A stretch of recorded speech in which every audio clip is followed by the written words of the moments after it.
Hi, my name is Austin Kennebeck. I'm going to be talking to you about my Newsflash article, which was a study about the clinical benefits that probiotics have for autistic children. It was an interventional study that lasted 6 months. So all subjects were Italian, obviously had autism or were on the autism spectrum in some way. And these children, toddlers, were grouped into two groups based on gastrointestinal symptoms of GI. So GI symptoms would be flatulence, foul-smelling stool, just GI discomfort, things like that. So they were grouped into the GI group with symptoms and non-GI group, so a group with no GI symptoms. And what was measured was the ADOS-CSS, which stands for Autism Diagnostic Observation Schedule Calibrated Severity Score. Kind of a mouthful, but it's one of the generalized scales on how you can measure the effects of autism or how affected you are by autism. And then the social effect, ADOS-CSS.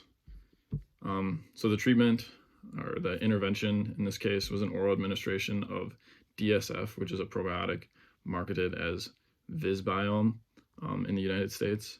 It's a probiotic that contains 8 different types of bacteria, anywhere from Streptococcus thermophilus, a couple different Bifidobacterium, and a couple different Lactobacillus bacterium as well. So key findings of this study, a big thing, actually kind of substantial. They found a significant decrease in both ADOSS-CSS scores in the non-GI group that was treated with probiotics and not the placebo. And I think it's very important that they did include the placebo in this just to greater drive home their findings.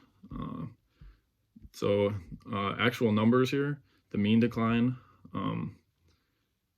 in total ADOS-CSS was 0.81, and in social effect ADOSS-CSS, it was 1.14, which that the numbers they used, the amount of subjects they had, this was found to be clinically significant, or a clinically significant reduction in ADS symptoms.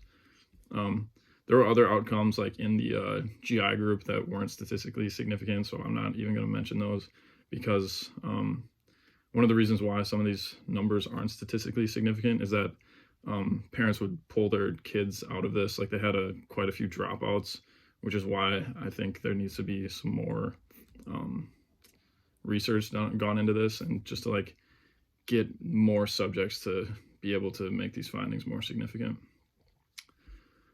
On the comparison of the scholarly article and the media article. So obviously the scholarly article was much more in depth and in detail, and went into every single primary and secondary outcome with the GI and non-GI group. But a media article, they're not going to dive that deep because you're going to lose people's attention, or the information is going to go right over their heads.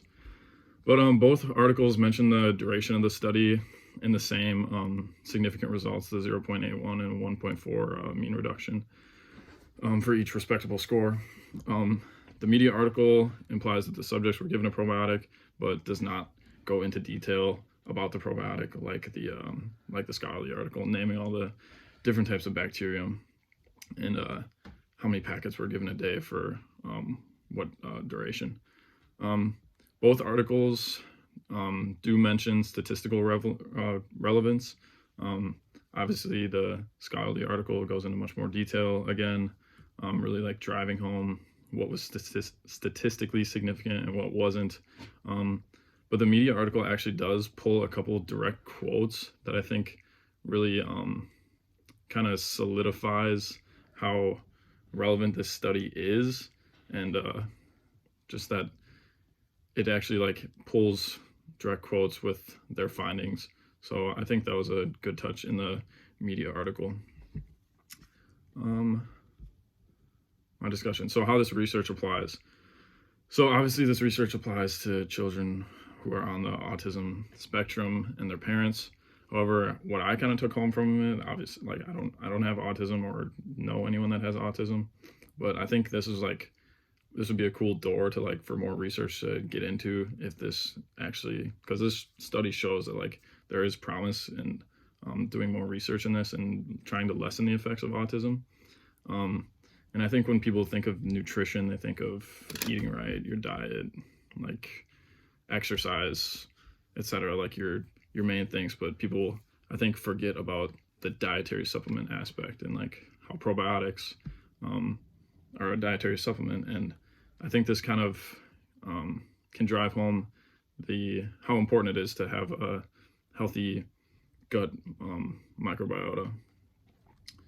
So, I mean, yeah, dietary supplements are obviously important, and when you take them correctly and for the right reasons, I think they can boost your nutrition an extra level and kind of give you that nutritional edge if you take them the right way.